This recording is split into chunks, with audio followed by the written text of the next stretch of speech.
Bilang, ya Allah, mana pakaiannya penuh debu, gamisnya sudah robek-robek, ingusnya lagi penuh jenggot-jenggotnya sama sungut-sungutnya itu. Bismillahirrahmanirrahim. Assalamualaikum warahmatullahi wabarakatuh. Teman-teman semua, jumpa lagi dengan saya di channel YouTube Maisha Al-Fatih.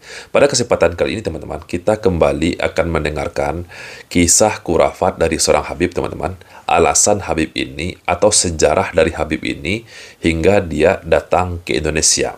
Dia mengaku teman-teman setiap hari dia selalu berjumpa dengan Nabi kita Nabi Muhammad SAW. Dan Nabi Muhammad lah yang memerintahkan dia untuk tinggal dan menetap di Indonesia teman-teman. Jadi Nabi memerintahkan dia untuk tinggal di Indonesia, kata Nabi, karena di Indonesia adalah berkah untuk dirinya. Oke, sebelum kita simak videonya teman-teman, bagi teman-teman yang belum subscribe channel YouTube ini, silahkan diklik tombol subscribe-nya dan jangan lupa aktifkan tanda loncengnya agar teman-teman semua mendapatkan notifikasi video-video terbaru dari channel YouTube ini. Hai teman-teman semua, saya Fatimah dan Meme. Kami berdua sudah subscribe channel YouTube Maisha Al-Fatih. Salam untuk seluruh netizen Maisha Al-Fatih dari Paris. Dadah! Subscribe channel YouTube Maisha Al-Fatih. Yang belum, wajib subscribe sekarang ya. Hai guys, kenalkan nama saya Aisyah. Yuk kita subscribe channel YouTube Maisha Al-Fatih. Guys, awas loh kalau gak subscribe. Assalamualaikum guys, kenalkan saya Amanda. Saya dukung channel YouTube Maisha Al-Fatih. Kalian sudah subscribe belum guys? Salam untuk Bang Maisha dan seluruh subscribernya. Ya!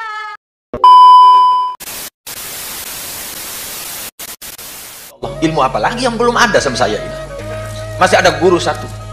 Saya niat untuk menemui guru itu harus umrah 70 kali. Niat dalam hati. Habib ini sahabat kusuma, dia awali ceritanya kepada jemaahnya bahwa dia adalah salah seorang yang rajin menuntut ilmu. Sudah banyak guru yang dia temui, sudah banyak dia datang kepada para guru untuk belajar, dan hanya tersisa satu orang guru saja yang belum dia temui teman-teman.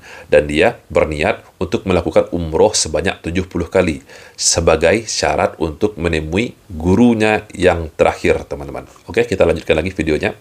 Dengan kekuatan keyakinan mampu dikerjakan sampai 69. Yang ke-70 tidak ada kendaraan. Saya nangis di depan Masjidil Haram, meraung-raung. Karena dulu di depan Babus Salam, Bab Ali bin Abi Thalib, itu di situ stasiun bis. Kalau orangnya haji dulu tahun 75, ya, kan sekarang sudah dirubah. Ya. Saya nangis itu, nangis benar-benar. Ya Allah, kenapa tidak disampaikan niatnya saya? Datang bis kosong, lampunya nyala semua, hanya supir satu orang doang. Saya bilang Tanim, Tanim itulah. Rupanya wali Allah yang bawa supir itu. Jadi ceritanya teman-teman, sopir yang bawa bus itu teman-teman adalah waliullah, wali Allah. Jadi cerita-cerita seperti inilah yang paling demen, yang paling senang masyarakat Indonesia untuk mendengarkannya teman-teman. Jadi dia menunggu bis dan datanglah bis itu teman-teman, dan bis itu kosong, tidak ada penumpang, hanya dirinya, dan sopirnya adalah waliullah. Makanya kalau naik angkot baca Bismillahirrahmanirrahim. Barangkali supirnya itu orang yang dekat dengan Allah, kita tidak tahu. Ya, Bu, ya? Kita tidak kenal siapa yang dicintai Allah di dalam majelis ini. Tapi insya Allah yang namanya orang yang beriman itu pasti dicintai Allah. Nggak harus sopirnya waliullah untuk kita baca bismillah untuk naik bis atau naik angkotnya teman-teman. Nggak harus, nggak mesti. Dari mana kita tahu bahwa sopirnya itu adalah waliullah?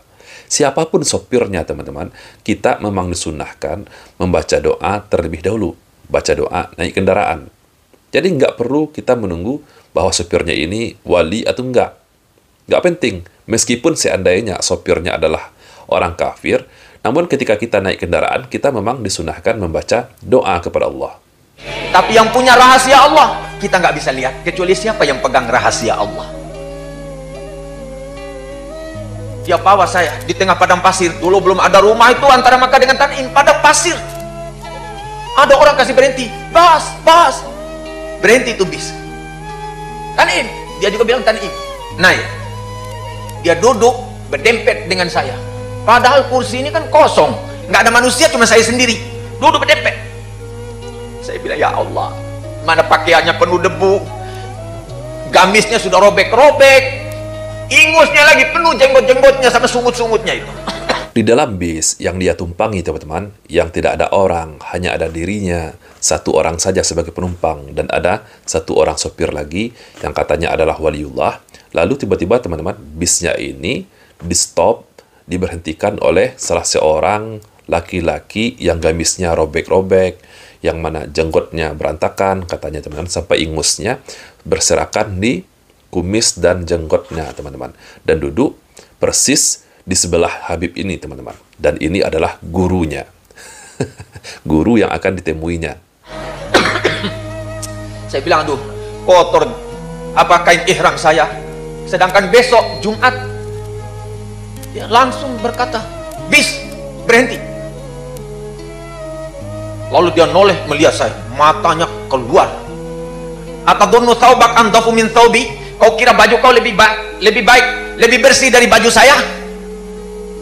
Hati saya bilang, ini guru. Dia turun, saya lompat, saya pegang kakinya, saya minta ampun, Tuan Guru, saya tidak tahu. Rahasia kamu belum saya mampu masuk di dalamnya. Saya minta doa. Enggak, besok. Loh, besok hari Jumat, manusia penuh sesak, bagaimana bisa ketemu kau? Enggak, besok. Dah, Tuan Guru tolong sekarang, Tuan Guru. Enggak, besok. Saya noleh, bisnya enggak ada. Noleh lagi, dia juga hilang. Bisnya hilang. Lalu tiba-tiba gurunya juga ikut hilang, teman-teman. Nggak tahu ilmu apa yang dia pelajari kepada sosok misterius ini, teman-teman. Tiba-tiba langsung menghilang. Dia hanya sempat berkata kepada sosok misterius ini untuk minta didoakan. Lalu sosok misterius ini menjanjikan besok dia akan doakan, teman-teman. Jadi nggak ada ceritanya seperti santri-santri sekarang yang belajar kepada ustadznya, kepada gurunya. Nggak ada. Kenapa dia klaim ini adalah gurunya? Padahal tidak ada ilmu yang dia pelajari kepada sosok misterius ini. Saya lari, pergi ke Tanim, lari. Sampai di sana, ada taksi nunggu. Sebelah Makkah, ayo Makkah. Pas sampai di Makkah, adzan subuh. Saya lakukan tawaf, sa'i, sudah selesai umrah. Nunggu Jumat, nunggu ketemu guru yang ini, yang hilang tadi. Kira-kira 2 menit mau adzan Jumat, muncul di depan saya.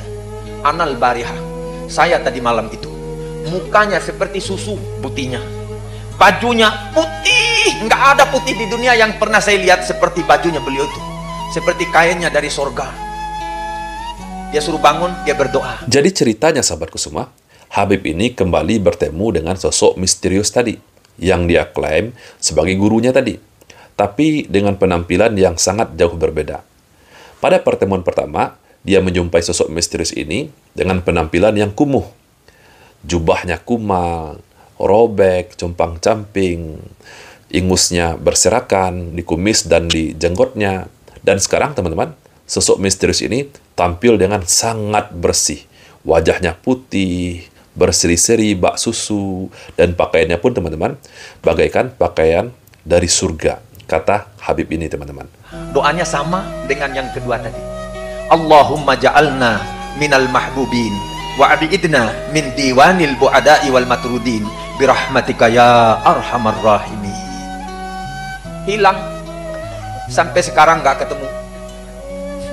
Kepingin juga ketemu, tapi nggak pernah ketemu. Jadi, sosok misterius ini, teman-teman, setelah berdoa, langsung hilang, teman-teman. Langsung hilang. Sampai sekarang, kata Habib ini, tidak pernah ketemu. Setelah dia berjumpa dengan gurunya tadi, terus berdoa, hilang. Sholat Jumatnya nggak jadi. Ini gimana ceritanya, teman-teman? Padahal, menurut cerita yang dia sampaikan tadi, teman-teman, sosok misterius ini muncul 2 menit sebelum sholat Jumat. Lalu setelah berdoa, langsung hilang. Apakah gurunya ini nggak sholat Jumat? Gimana ceritanya? Yang diketemukan sesudah beliau doa itu, selalu saya berjumpa dengan Nabi Muhammad. Nggak nanggung-nanggung, teman-teman, dongengnya.